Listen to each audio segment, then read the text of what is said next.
Assalamualaikum warahmatullahi wabarakatuh. Selamat pagi anak-anakku yang sholih dan sholihah. Apa kabar hari ini? Semoga kalian semua selalu dalam lindungan Allah. Amin ya rabbal alamin.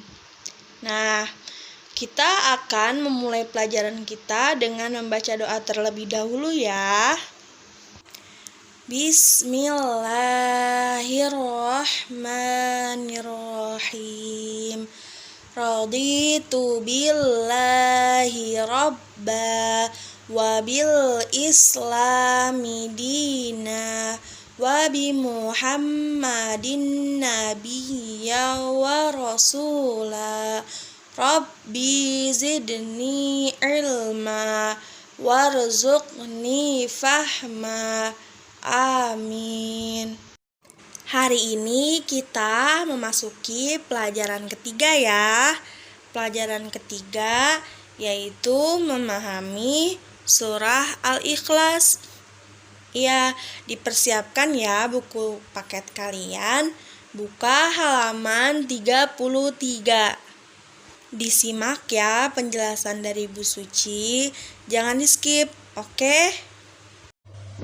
Mengenal surah Al-Ikhlas. Surah Al-Ikhlas adalah surah yang ke-102 dalam Al-Quran. Itu poin yang pertama ya. Kemudian yang kedua, surah Al-Ikhlas terdiri dari 4 ayat.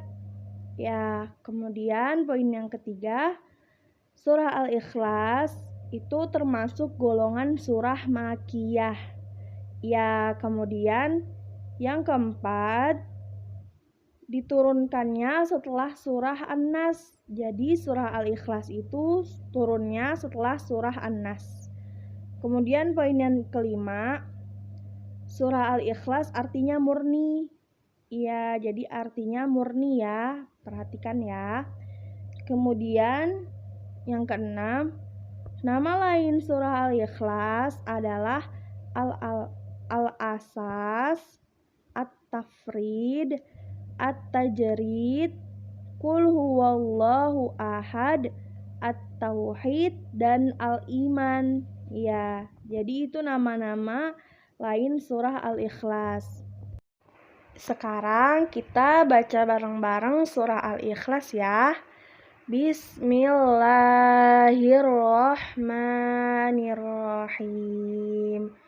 Qul huwallahu ahad, Allahus somad, lam yalid walam yulad walam yakul lahu kufuwan ahad. Shadaqallahul azim. Berikut adalah isi kandungan surah Al-Ikhlas. Yang pertama, surah Al-Ikhlas menjelaskan tentang keesaan Allah dengan sifat ahad, yaitu tidak ada sesuatu yang bersamanya dan tidak ada sesuatu pun yang menyamainya. Jadi Allah itu ahad, satu ya. Kemudian poin yang kedua, hanya kepada Allah lah segala makhluk bergantung karena seluruh makhluk butuh kepadanya. Allah lah satu-satunya tempat yang dituju untuk memenuhi semua hajat makhluk. Sedangkan Allah tidak membutuhkan apapun dan siapapun. Ya, jadi karena Allah Subhanahu wa taala adalah Tuhan yang esa, Tuhan yang satu, jadi Allah tidak membutuhkan kita, tapi kitalah yang membutuhkan Allah.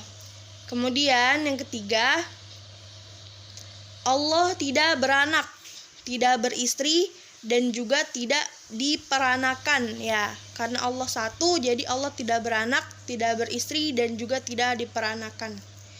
Kemudian yang keempat, surah Al-Ikhlas juga menegaskan bahwa tidak ada yang sebanding dan setara dengan Allah, baik wujud maupun zatnya. Jadi tidak ada yang sebanding dengan Allah ya. Kemudian yang kelima, surah Al-Ikhlas mengajarkan tentang pokok-pokok tauhid dan pondasi keimanan. Surah Al-Ikhlas juga membantah keyakinan orang-orang kafir orang musyrik dan ahli kitab yang menyekutukan Allah dengan berhala atau sesuatu yang lainnya. Nah, tadi itu adalah sedikit penjelasan ya dari Bu Suci mengenai surah Al-Ikhlas.